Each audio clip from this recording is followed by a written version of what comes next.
し波を揃えてゆこうお互いを信じ合う五輪の仲間まるでスファイブに預けた命飛ぶぜ宇宙の果てまでもみんなの笑顔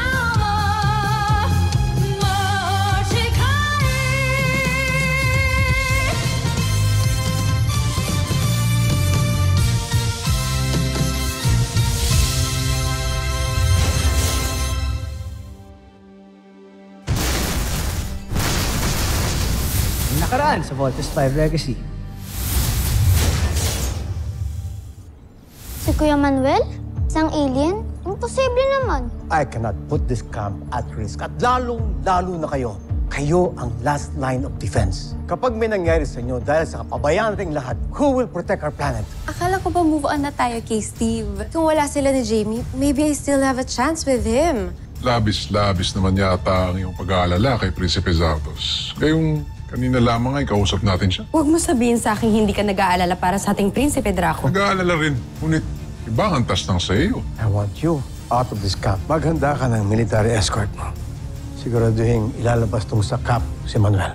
Yes, Doc. Salakayin ninyo ang kanilang kampo ngayon dito. Joffrey, mas makakabuti siguro kung bumalik muna kayo dito sa ating himpilan. Hindi pa ako makakaalis. May kailangan pa akong kumpirmahin. Ano na naman po bang beast fighter yung kakalabanin namin? It's not a beast fighter, but the Skull Ship. Same ship na nakasakit sa mama niyo dati. Kayo nga ang hinahanap ko. Kayo nga ang Voltes 5. Nakikita ko na ang Voltes 5 na paalis ng kanilang kampo. Huwag mong aatakin ang Voltes 5. Pinalusob kita para malaman ang katotohanan. Yun lang. Nalaman ko na. Comment attack now!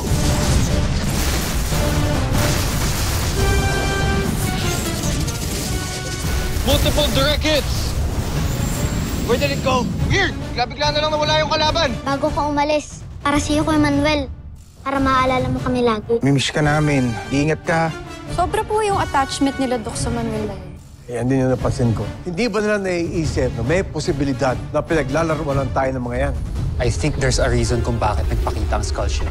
Sir, kailangan natin umalis. Dito na mga kalaban. Hindi sila kalaban. Kasama ko sila. Busayin ka!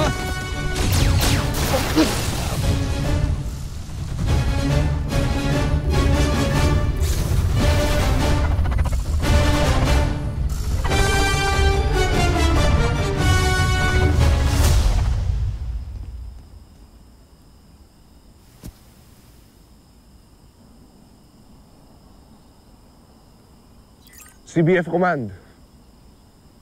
We found a military detail escorting the visitor Manuel.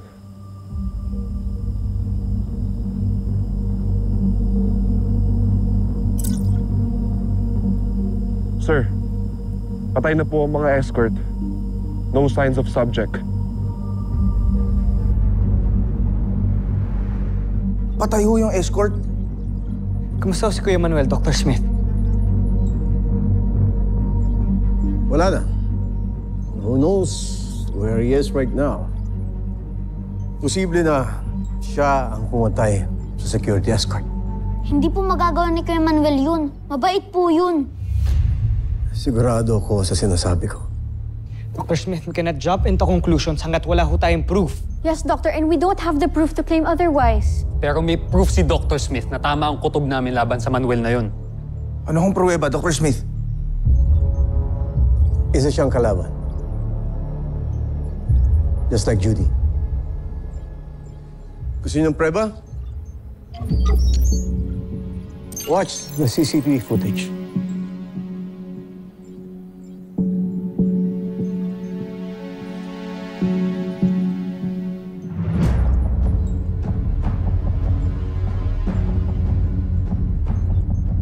He disguised himself as a CBF pilot para makapasok sa engineering bay. Now tell me, bakit niya gagawin yun? Nakakailan na kayo, Armstrong Brothers. Sa pangalawang pagkakataon, nagulangan na naman kayo ng mga kaaway natin.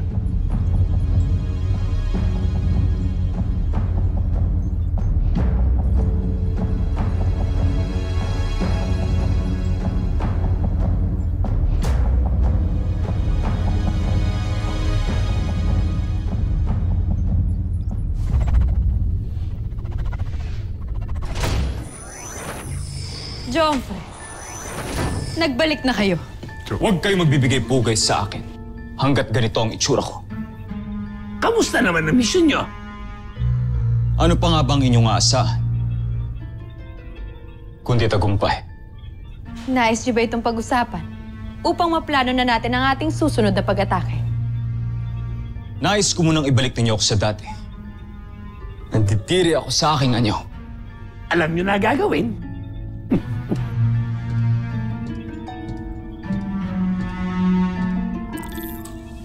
Handa na ba kayo, Prinsipe Santos?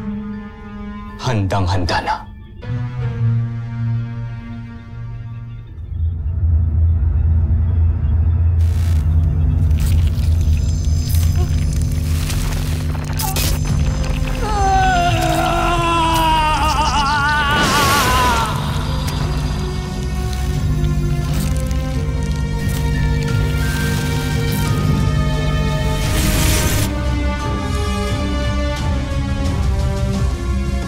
Prinsipe na ako muli.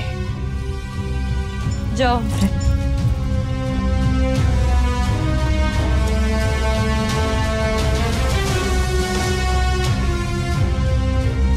Baka naman gusto niya ng pag-usapan ng mga sikretong natuklasan niyo sa lupa.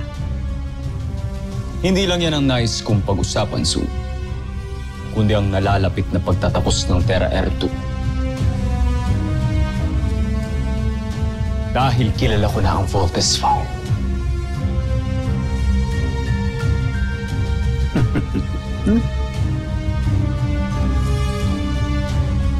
Maligayang pagbabalik, Joffrey.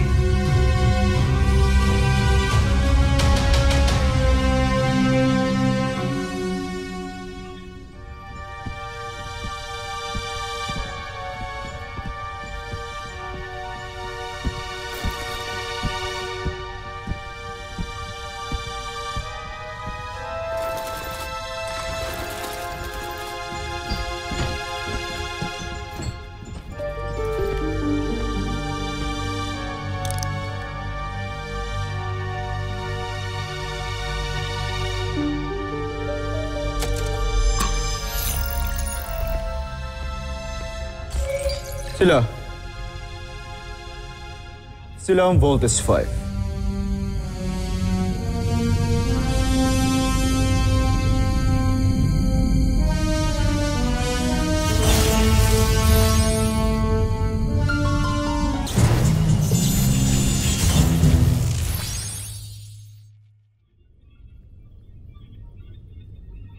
Baka musmus ang kalaban natin?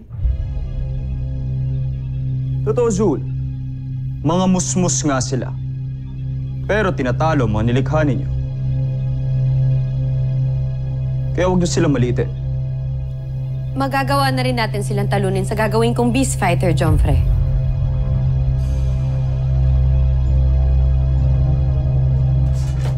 Huwag muna, Zandra. May iba akong plano para sa ating kalaban. Plano? Maaari niyo na ba itong sabihin sa amin, Joffrey?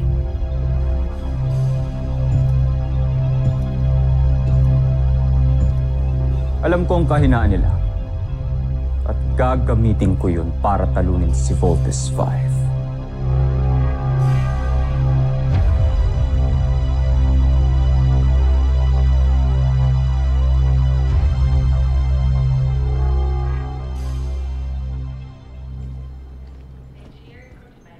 Binigay ko pa naman sa kanya ang favorite kong toy boat.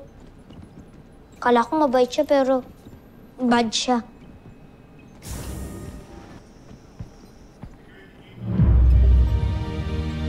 Wow, ah! Jamie, ang ganda mo! Teka lang, ganyan ka talaga matutulog? Good night, guys. Jamie.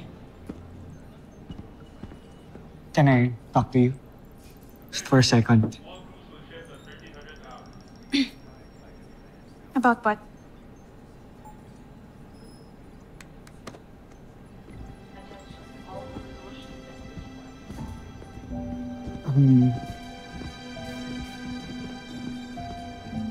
I'm sorry.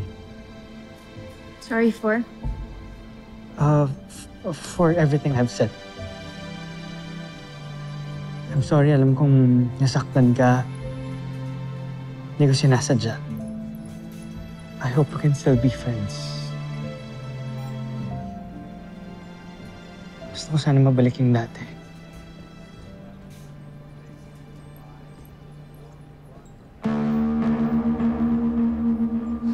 What's going on here? Nothing. Okay. Ready ka na for dinner? Let's go. Alis kayo. Hindi niyo ba alam, di pa ito? Steve, relax. Nagpaalam na ako. Saglit lang kami. Bakit hindi Nagpa-reserve na ako ng resto sa city. Let's go? nandyan ka lang pala Let's go. aking tabi? Ba't hindi Bye, Steve. naisip na baka ikaw My friend. ang para sa'kin? Kala kaibigan lang, pero parang nahulog na rin. Paano ba sinta?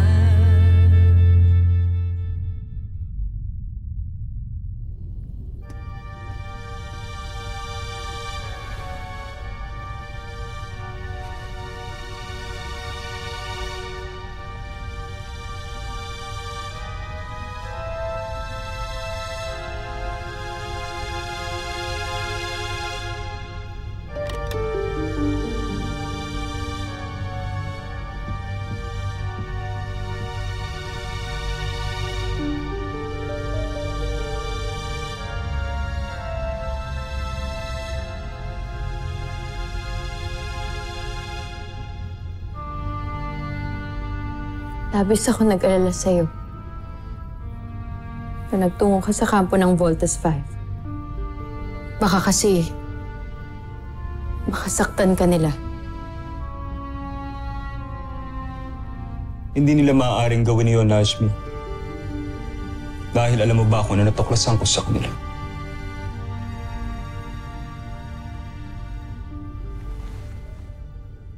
Na may hina silang nilalang. Masyado silang nagpapadala sa kanilang emosyon. At kapag napalapit ang kanilang damdamin sa kanilang kapwa, ay gagawin nilang lahat para dito.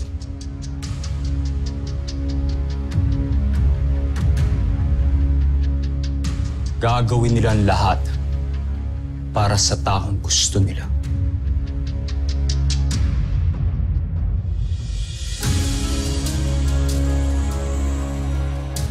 Kaya rin nilang isakripisyo ang sarili nilang kaligayahan para sa ibang tao.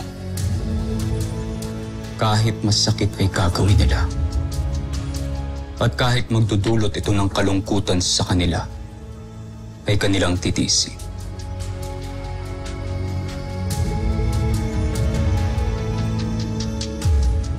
Ang pagiging marupok sa pagmamahal, ang pinakamalaking kahinaan ng tao. At balang araw, ito rin ang magpapabaksak sa kanila.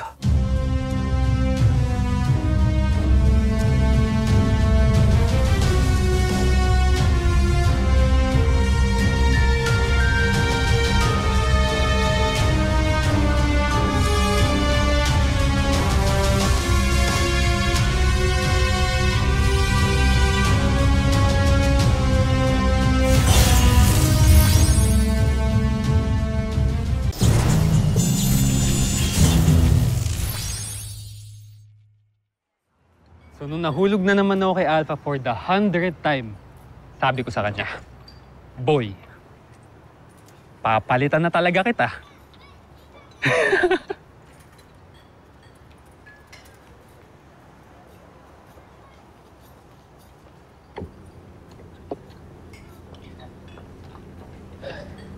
Ang lungkot mo naman. Nag-i-enjoy ka ba?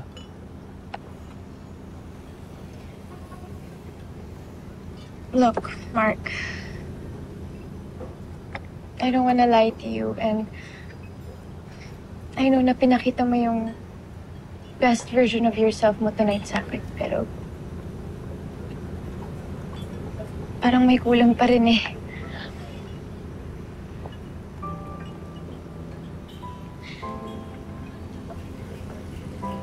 Steve, no?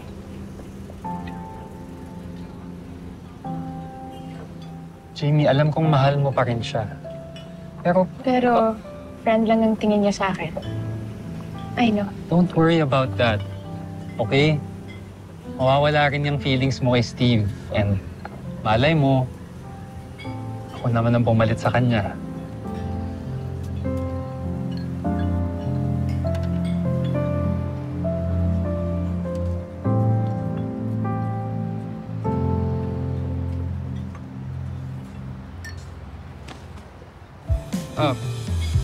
Sorry, I didn't mean to. No, it's okay. It's okay. Don't worry. Let's just pretend it never happened. Sige. Let's eat. Tayo mo na ba duman?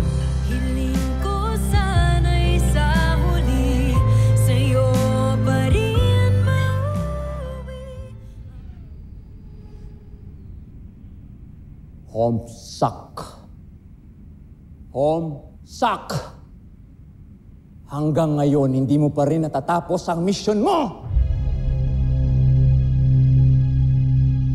Ipapadala ko ng papalit sa'yo. Bigyan niyo pa ako ng konting panahon, Joffrey. Alam kong naiinip na kayo. Pero pinapangako ko sa inyo, ako pa rin ang magtatagumpay sa huli. Kilalanin niyo ako. Hindi ako tumatanggap ng kabiguan. Papatunayan ko sa inyong karapat-dapat ako sa aking katungkulan. Kung ano man ang binabalak mo, siguraduhin mong hindi ka papalpak. Dahil sawang-sawa na ako, Zardos. Malapit ko nang isipin na kumukup ako ng isang taga-Buzan na walang silbi!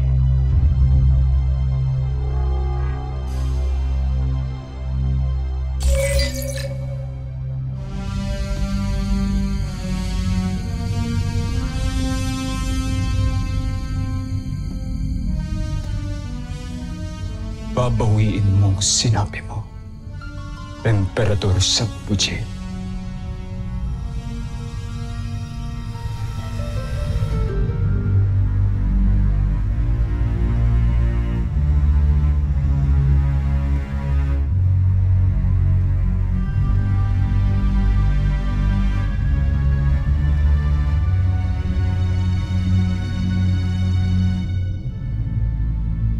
Tatagumpay ako. Papaksak si Voldemort.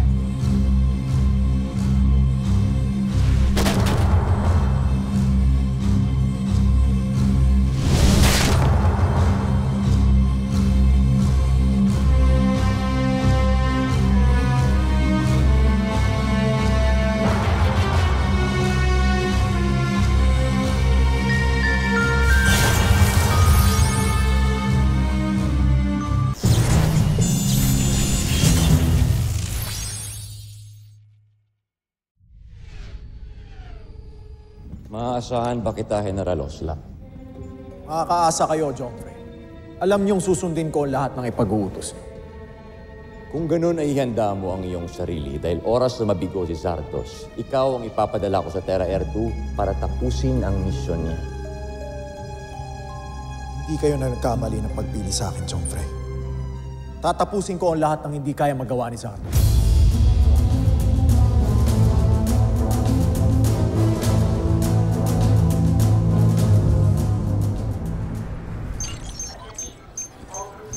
Dr. Smith, may pumasok ng unidentified spacecraft sa outer orbit at ang trajectory nito ay papuntang Camp Big Falcon.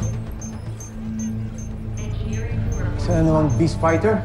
Negative, Dr. Smith. Maliit lang ang configuration. Isang spaceship lang ang na-detect. Para makasiguro tayo. Yellow alert.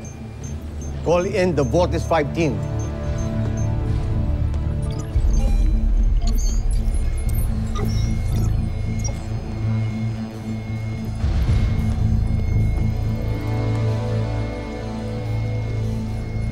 Sino ka? Isa ka bang kalaban? O kakampi?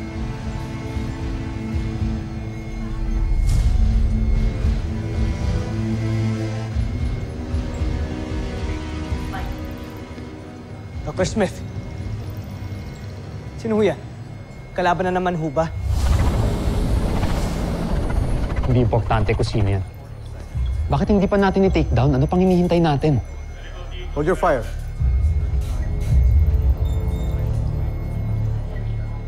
Kanina ko pa inaobserbahan yan.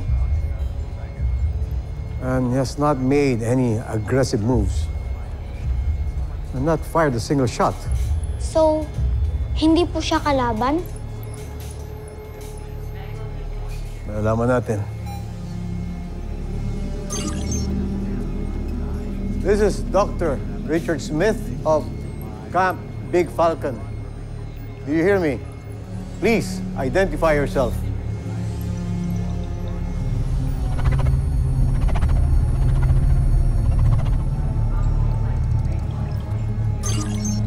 I repeat, this is Dr. Smith. Please identify yourself or we will be forced to shoot you down. Do you copy?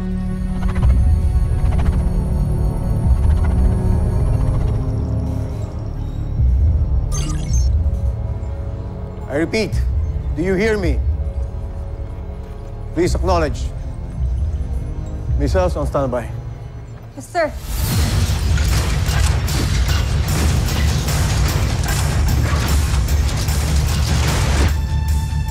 Juan, huwag kayong magpapaputok. Hindi ako kalaban. Show yourself on screen. We want visual confirmation.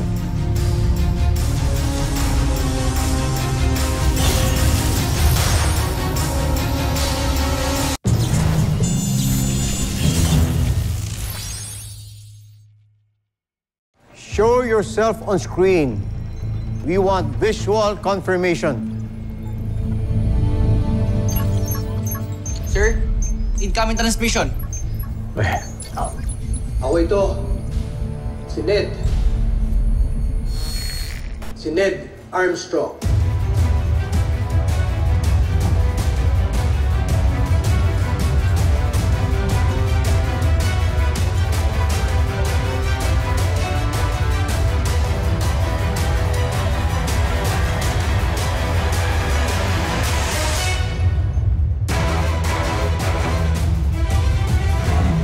Susunod sa Voltes 5 Legacy.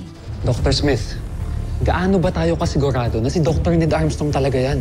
Matagal ko nang kakilala si Dr. Armstrong. Kung meron mang hindi tama sa kanya, I will be the first one to know. May nakita kaming sasakyang panghimpapawid na tumating at pumasok sa kampo ng mga kalaban. May alam ba kayo tungkol dito, Jomfre? Akala namin wala ka na.